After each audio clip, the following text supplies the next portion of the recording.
gouvernement de Zapatero. Un mécontentement qui a pris le chemin des urnes aujourd'hui avec un scrutin test au niveau communal et régional. Jean Gordillo. Devons-nous poursuivre le mouvement une semaine de plus ? C'était le vote que tout le monde attendait ici à la Puerta del Sol, la prolongation du mouvement. Les manifestants viennent de décider l'occupation de la place une semaine de plus. C'est un mouvement contre les banquiers et les politiques. Pour moi, ça va au-delà des élections. C'est pour cela qu'il doit se poursuivre.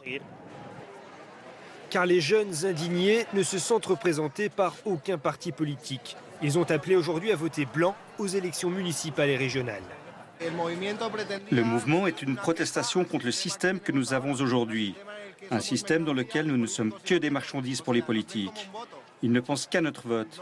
Ici, on revendique le fait qu'on est d'abord des personnes. Si aujourd'hui on peut influencer le vote, tant mieux. Dans ce bureau de vote, proche de la place, les électeurs ne comprennent pas toujours les revendications de cette jeunesse contestataire. On ne sait pas vraiment ce qu'ils veulent. Ils n'apportent aucune réponse. J'ai l'impression qu'ils se réunissent pour passer du bon temps. Je pense que ce n'est vraiment pas le moment de faire ça. Et leur façon de faire avec tout ce raffut, il y a d'autres manières de protester. Sur la Puerta del Sol, en revanche, les gestes de soutien se multiplient. Les sympathisants sont de plus en plus nombreux.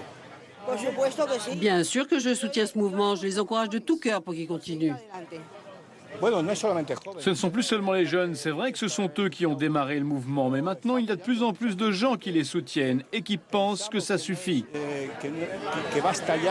Fort du soutien d'une grande partie de la population, le mouvement pourrait faire un pas de plus et se transformer en parti politique. L'idée sera débattue ici ce soir, juste après les résultats des élections.